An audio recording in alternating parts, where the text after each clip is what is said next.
So in my last video, I talked a little bit about programming and how, because of the way training adaptation works, that as much as we'd love it to be the case, your peak strength and performance is not going to increase every single day. You're not. We all know you can't hit a PR every day you go in the gym.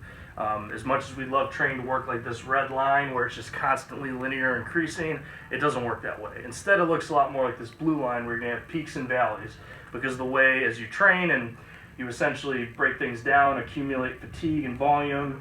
If you're recovering correctly, after you accumulate that fatigue, you'll peak and you'll supercompensate and you'll go ahead and increase your total performance.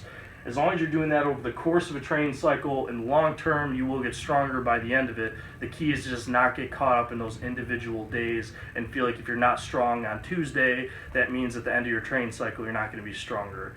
Because of the way training works with adaptation, that's just not the case. You may have heard of the 80-20 rule of 80% of training is going to be pretty average, and then you're going to have 20% that's going to be split between when things are really, really good and then really, really bad. So you have days where you feel unstoppable in the gym, you can hit PRs, you feel great, and days where you just feel like you cannot do anything.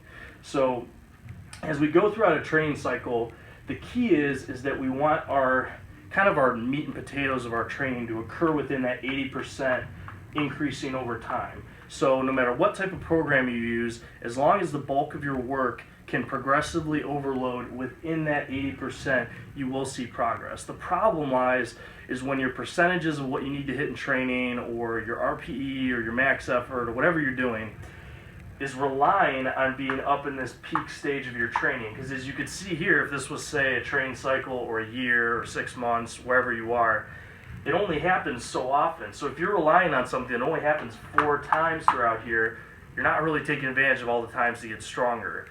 Instead, you want the bulk of your training to occur within this area, so that way, no matter whether you're having a good day or a bad day, the majority of the time you can get the work done you need to get done.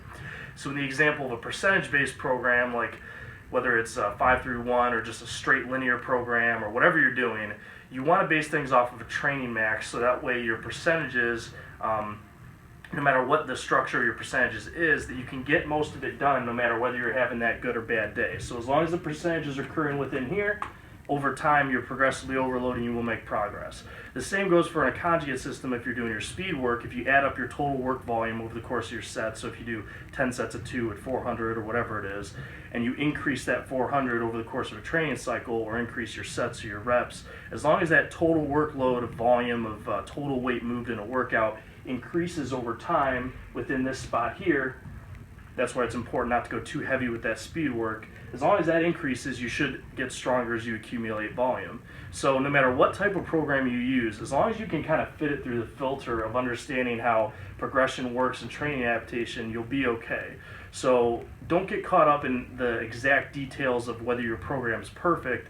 Instead, analyze your program against making sure it fits within this work right here, and then you're not neglecting things like repetition work, like your moderate percentage work, because it's going to occur within this point that you can hit in most all your workouts. So take that, kind of apply it to your current program, and make sure that it fits within how training adaptation works.